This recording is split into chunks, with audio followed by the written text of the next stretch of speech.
remercier le GIE Vérité son président jaaree ko ci ak équipe am ci confiance bi ñëw seet si ma jàpp ni li leen të jaaxal leen oto yu climatisé Toyota Japon climatisé airbag ceinture de sécurité la ñu bëgg man ñoom ñu ñëw seet si ma jox ma confiance boobu du ma leen bañ a remercier aujourd'hui pour wax leen ni ñëw na nekkatul loo nga xam ne dañ naan dina ñëw dañ naan ñëw na mi ngi nii départ la nag départ bi fi ñu jëm mooy changer lu toll ci 8000 véhicules au Sénégal noonu la ko président bëggee noonu la ko ministre waxee véhicules yi nga xam ne yu bees la ñu war koo dugal ci Sénégal pour transport mën a egg complet egg na ci 8000 véhicules du lu yomb mais c'est facile du lu yomb mais c'est possible aujourd'hui démarré nañu pour 50 yi tests après il y a 500 yu arrivé le reste ñoo ngi ko fas yéene assemblée ici ci Sénégal mu may ñu au moins ñu am ca emploi am nombre bu takku ca waa Thiès ñoo ci jiitu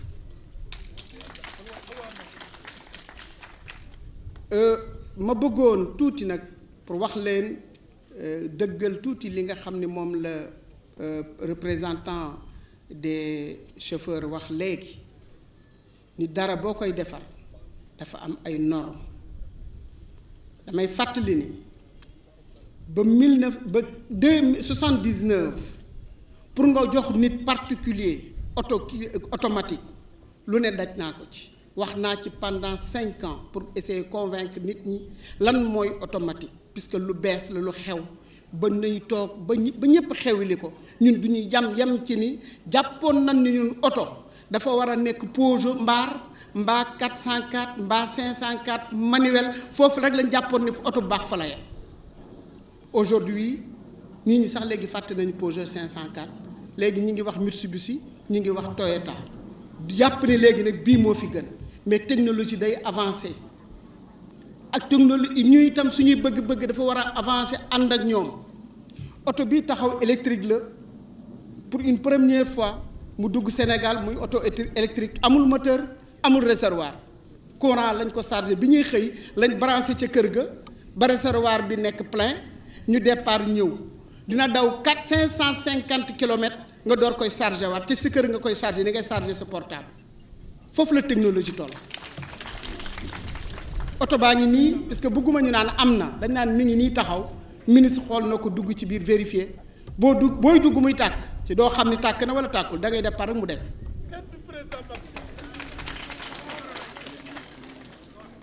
bii ci wetam Renault bii ci wetam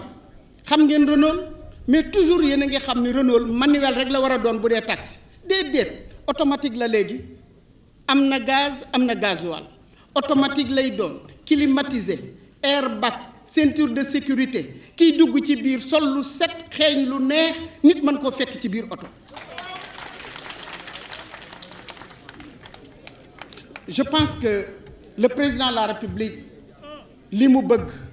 wax ko buñ ko seetee ba yàgg damaa yaakaar ni suñu njariñ la njariñul chauffeur yi la njariñul client yi ci dugg la na set na propre nañu seet ci dëkk yi développement ci bopp la du ay bâtiment du tali développement ci bopp lay jëkke luñ tànk gëmmuñu ne war na noo mën a am lu baax lu raw tubaab yi ñun ay jullit lañu ay sénégalais lañu lu yàlla sàkk rek ñun ñoo ci gën a yey nañ jël lu baax nañ bëgg lu baax li gën a baax ñun lay war a gën a yey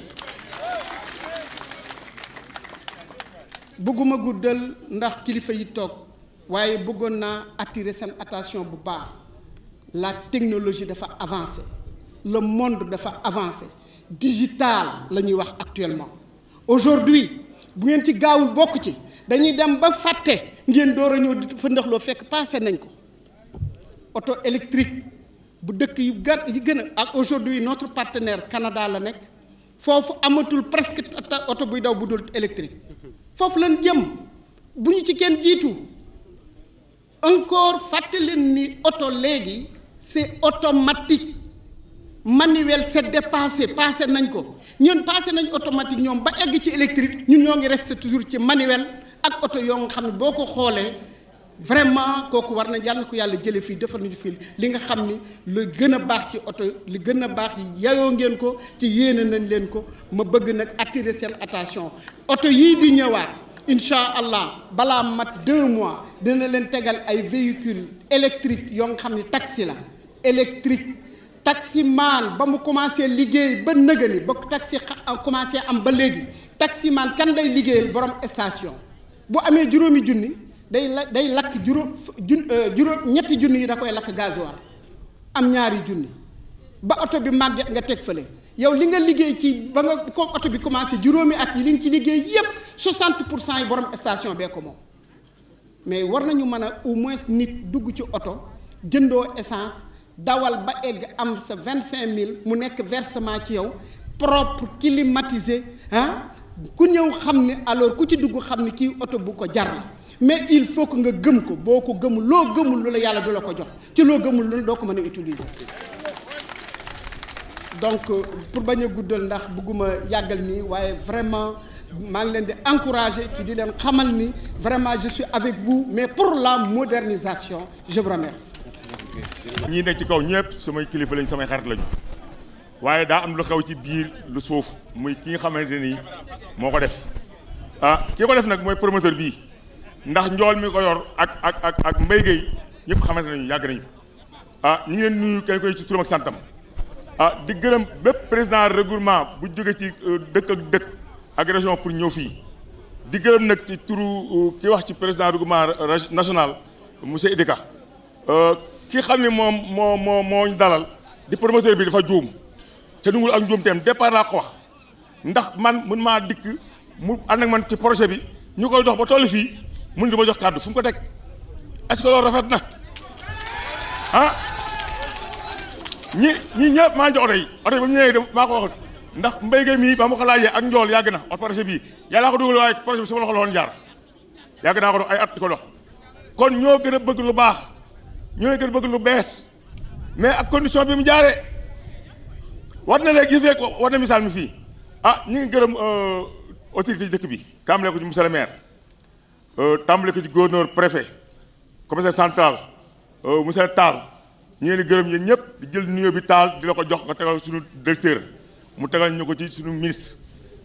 Mansour Faye suñu xarit suñu wóllëre ñu sa kanam ñu sa ginnaaw barki démb ngañ defal acte bu rafet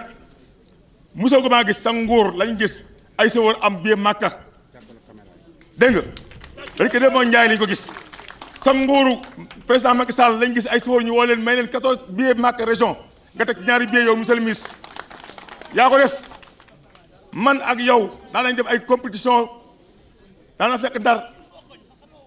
fekk ndar xamante nañu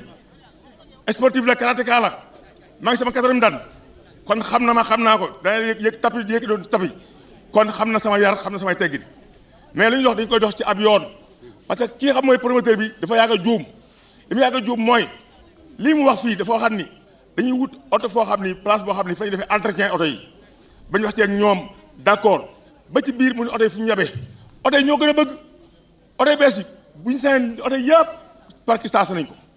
bëkk dem bu Mbaye Amar wax na ko keroog fële jam ñaajo wax ko grand théâtre kon ñoo ko gën a bëgg oto yu bees Mbaye Gueye ne sa xel dal projet bi du fu yàqoo fii ci ñun mais niñ ko doxalee la ñuy d'accordul doxati mooy waaye léegi booy bëggee yët fukki nit ak juróom wala ñaar fukki nit jox leen oto yu bees rey téeméeri nit tegaas ba est-ce que noonu la développement di doxee ma bëgg mbir yi nañ ko teg ci aw yoon oto yi bëgg nañ ko oto yaa ngi sama yaa ngi bu yéen téeméeri biis bu soobee ma jox ko téeméeri biis ma jox ko mais nag fi doxin wii ca garage privé bi naa la lettre yóbbu monsieur le ministre lettre bi mi ngi sa cabinet wax ne garage privé doxee nii garage privé dafa am fu mën a jaar ba si fii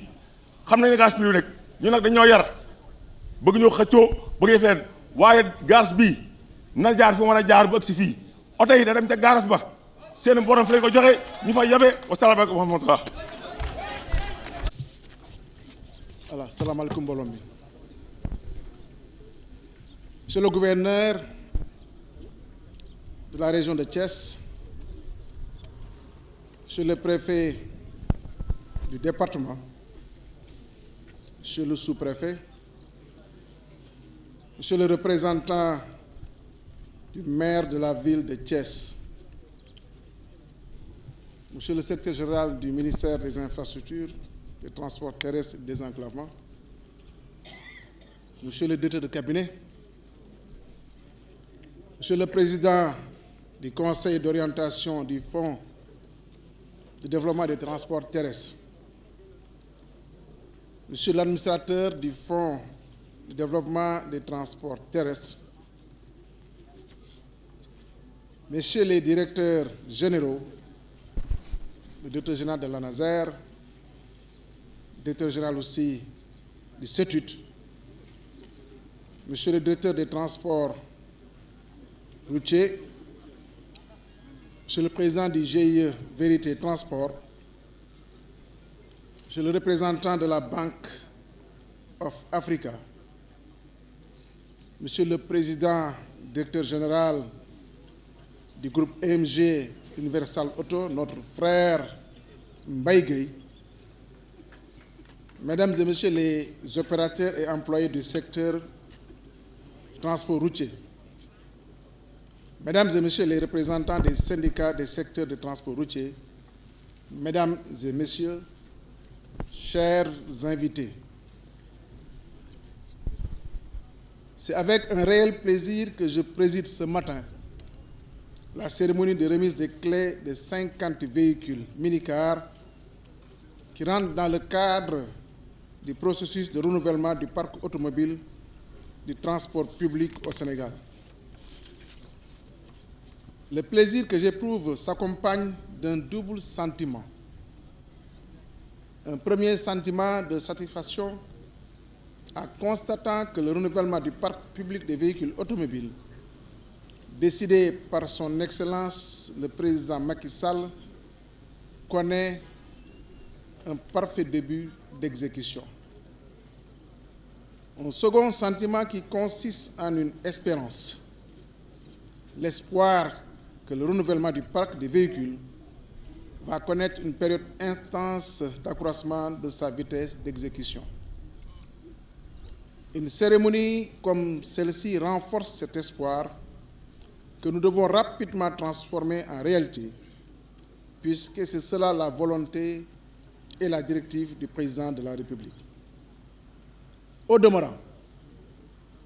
ce projet pilote, je dis bien projet pilote, encore une fois projet pilote, que nous inaugurons aujourd'hui est le fer de lance d'un ambitieux programme qui concernera bientôt 500 autres minicars qui seront mis à la disposition des transporteurs. Au-delà du renouvellement du parc des véhicules de transport public, je voudrais rappeler l'attachement du président Macky Sall à la modernisation des transports pour offrir aux usagers une meilleure qualité de service avec leur corollaire, la promotion de la sécurité routière. Dans cet élan, qui mérite la mobilisation de tous les acteurs, transporteurs, chauffeurs, responsables syndicaux, gestionnaires des gares routières et autres, il me plaît de souligner le rôle que j'appelle les secteurs privés à jouer. Mesdames et Messieurs, nul n'ignore que le plan Sénégal émergent est mis en place par l'État pour améliorer les conditions de vie de nos concitoyens. Il donne un espoir légitime à la jeunesse de notre pays, tout en préservant les intérêts des prochaines générations. Dans la perspective de la réalisation du PSE, dont nous sommes aujourd'hui à l'étape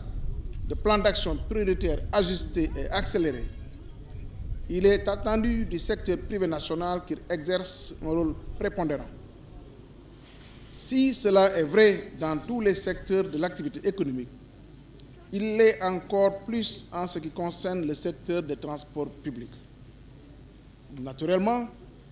l'État va continuer à assumer ses fonctions régaliennes de structuration du secteur, de contrôle de qualité et de veille à l'équilibre du marché. De surcroît, les pouvoirs publics mettront un point d'honneur à promouvoir l'industrie nationale, surtout dans ce secteur à très haut potentiel de croissance que constitue l'automobile. Je n'oublie pas les transferts de technologies au profit de nos jeunes et vaillants ingénieurs, techniciens et ouvriers du secteur automobile. Vous aurez aussi compris que, ce faisant, nous voulons valoriser le potentiel d'emploi, la formation des jeunes et capter autant que possible la valeur ajoutée. Il est aussi attendu des secteurs privés nationaux réputés à juste titre pour ses capacités de résilience, d'invention et d'anticipation,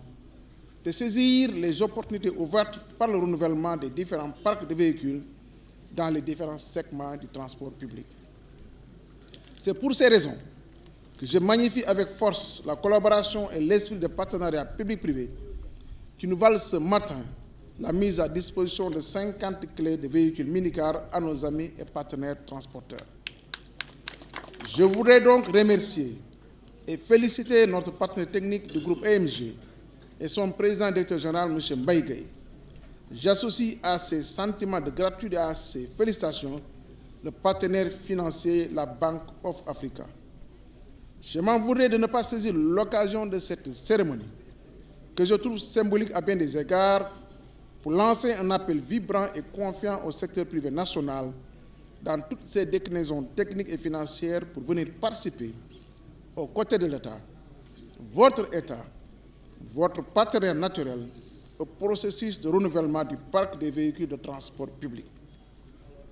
En dehors des aspects économiques et financiers, qui bien évidemment importent aux acteurs privés, c'est une œuvre de citoyenneté à laquelle nous nous devons tous de collaborer. Vous trouverez à vos côtés, prêts à collaborer, les bras ouverts, le Fonds de développement des transports terrestres, le Conseil économique des transports urbains durables et l'Agence nationale de sécurité routière, qui sont de nouvelles entités publiques créées par l'État pour accélérer le rythme de réalisation des politiques publiques dans le secteur des transports. Mesdames et Messieurs, l'État du Sénégal a déjà accompagné l'acquisition et la livraison de 800 minibus à Dakar. De plus, 542 bus et minicars pour le transport interurbain, 145 camions gros porteurs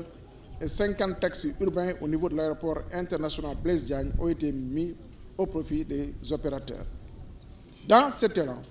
le programme de renouvellement du parc de minibus à Dakar a enregistré un taux d'exécution de 82%. Le FDTT a justement été créé pour amplifier et accélérer le rythme de renouvellement. J'allais presque dire le rajeunissement des parcs de véhicules de transport public. À cet égard, il sera demandé au secteur privé, auquel je réitère mon appel, de s'inscrire résolument dans une dynamique de compétitivité et de performance. La gare routière privée en construction, qui abrite la présente cérémonie, est un autre bel exemple d'initiative privée. L'État accompagnera ce type de projet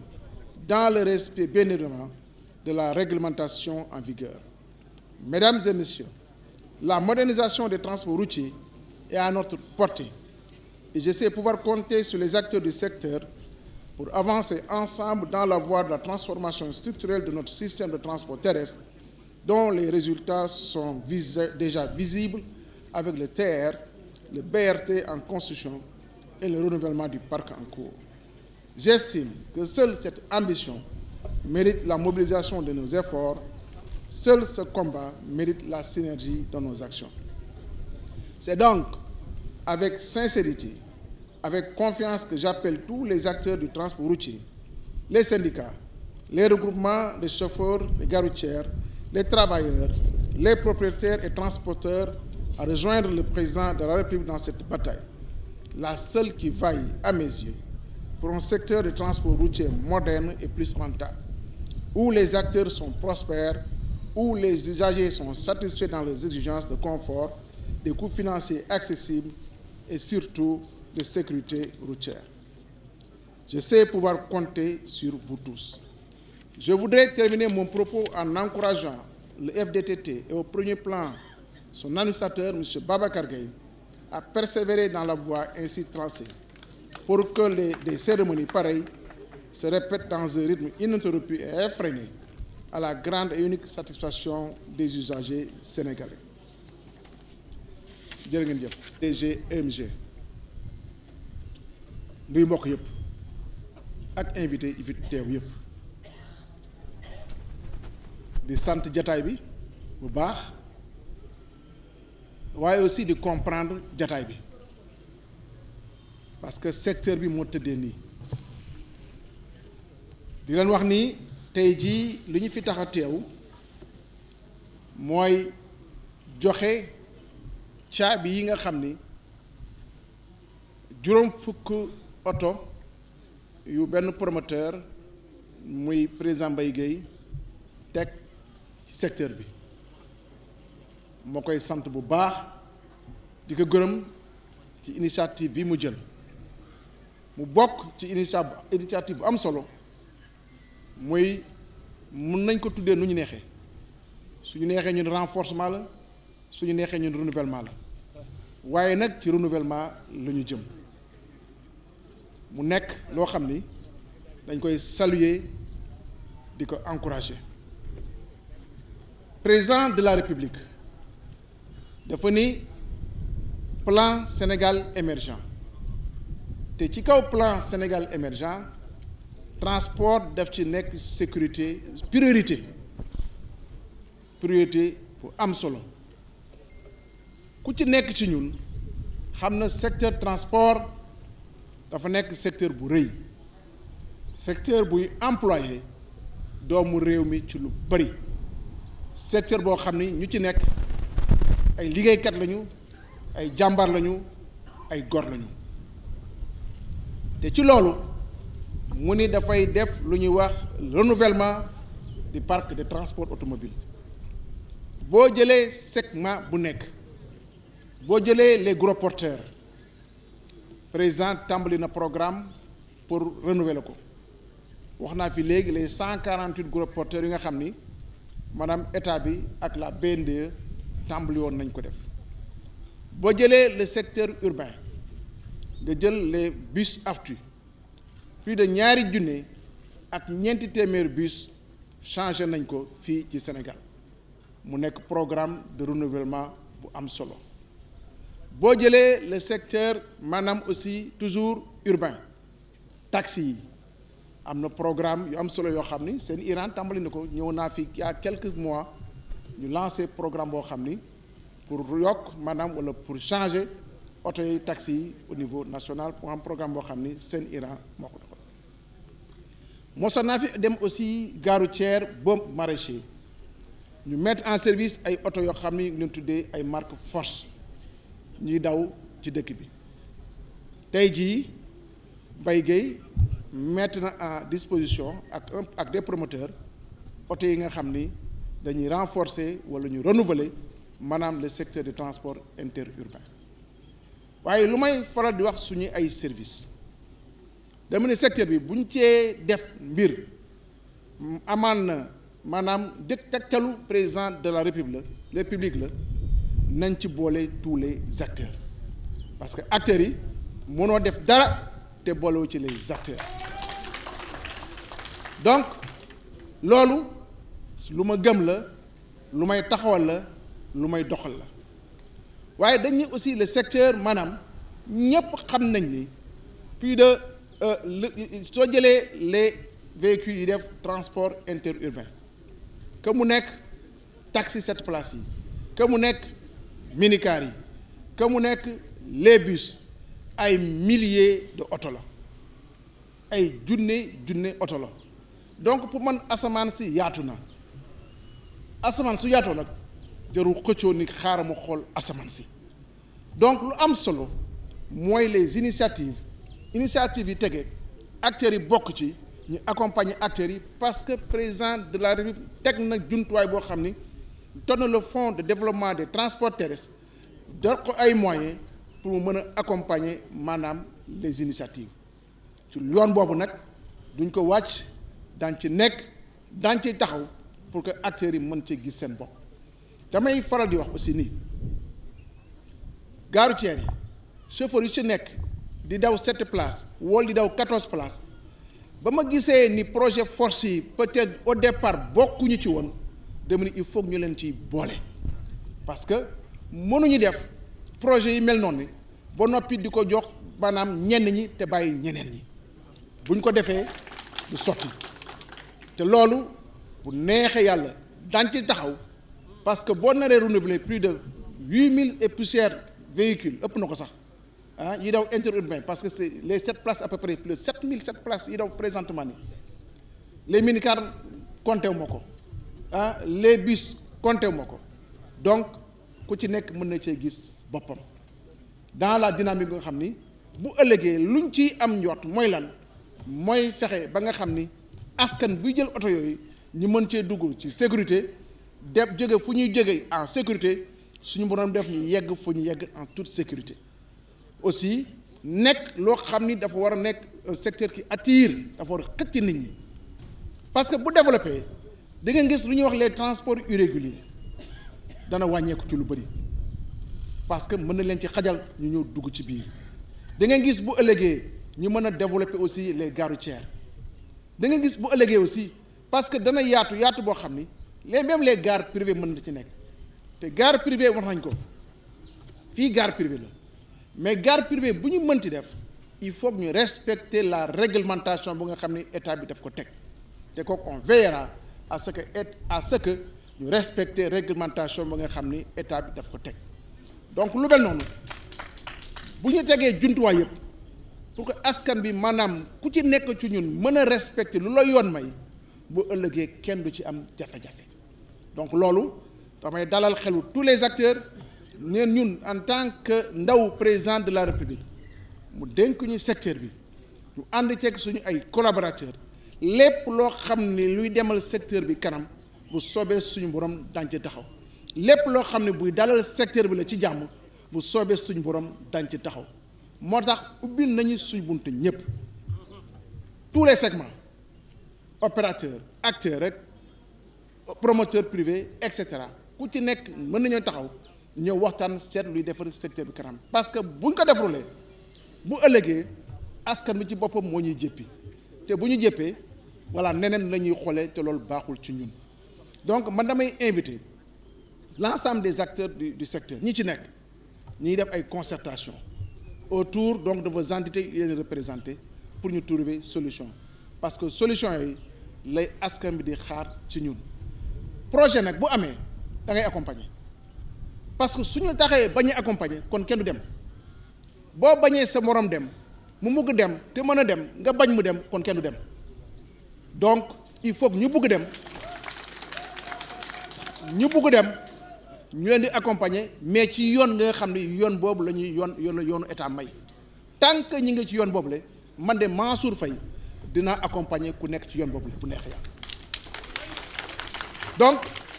man ci loolu laa leen di woo ci secteur ci man yoon boobu laa leen di woo pour wax leen ni secteur bi yéen la wax naa samay collaborateurs man en tant que ministre contrat à durée déterminée laa am dañ leen fekk ci secteur bi ngeen ci am seeni teraanga mu nekk seen liggéeyukaay mu nekk seen lépp bu ñuy dem aussi dañ leen bàyyi ak seen secteur mais lu ñu ciy wut mooy lan moo koy yokk mag samay collaborateurs tant que ñi ngi ci yoonu yokk vraiment dañuy sant suñu borom waaye du ñu ñëw mukk pour gàllankoor secteur bi parce que c'est vous les professionnels du secteur bu ñuy jéem a defar yéen la ñuy jéem a defaral mën nañoo juum du ci ñàkk waaye bu ñu jubbantee ñu jubal loolu moo am solo donc en tout cas encore une fois maa ngi gërëm ñi fi jël kàddu ñëpp di sant ñëpp di sant vraiment le promoteur président Mbaye Gueye ci tànk yi nga xam ni ci jéego yi nga xam ni jël na ko waaye di ko ñaan aussi mu waxtaan ak waa secteur bi mu waxtaan ak ñoom parce que xëy na fii lu ñu ciy wax moom il faut ñuy faral di dégg voilà ñuy faral di dégg ba noppi jublu pour defar te gëm naa ni moom ak li mu nekkee fii ci dëkk bi xam dëkk bi investir fii lu ñëpp ni mu ni fàng lu ñëpp teg bët gëm naa ni lu ñu fi dégg na ko bu baax te daañ ci taxaw pour accompagner loolu donc loolu laa amoon doon ko wax encore une fois di gërëm ñëpp di sant ñëpp asalaamualeykum wa rahmatullahi taala wa barakatu